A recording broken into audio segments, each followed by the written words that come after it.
In today's video, I'm going to teach you how to copy a page to another project in Webflow. If you want to reuse an existing page layout without rebuilding everything from scratch, Webflow makes this process pretty straightforward.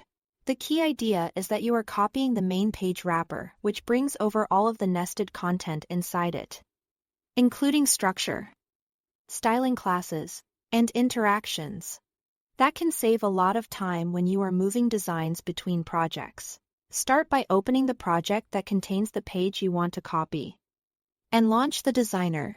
Once you are inside the designer, you need to locate the full structure of that page so you can grab the correct parent element. To do that, press C on your keyboard or click the navigator icon on the left sidebar. This opens the structural tree of your site and lets you clearly see how the page is organized. In the navigator, look under the main body tag and find the outermost wrapper or container that holds all of your page's sections. This is usually the top-level element that contains the full layout. Go ahead and click to select it.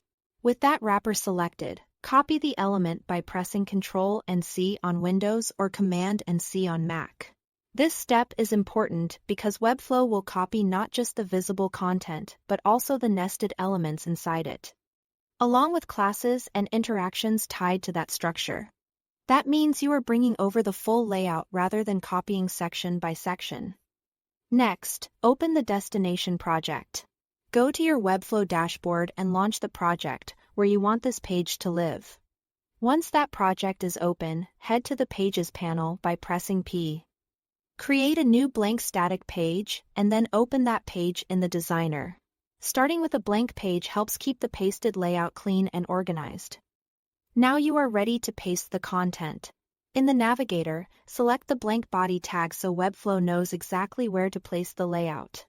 Then press Ctrl and V on Windows, or Command and Z on Mac, to paste the entire page into the new project. At this point, your copied layout should appear inside the destination project, carrying over the main structure and design elements from the original page. If needed, you can then review the page and make any project-specific adjustments directly in the designer. That's all to it. Thanks for watching.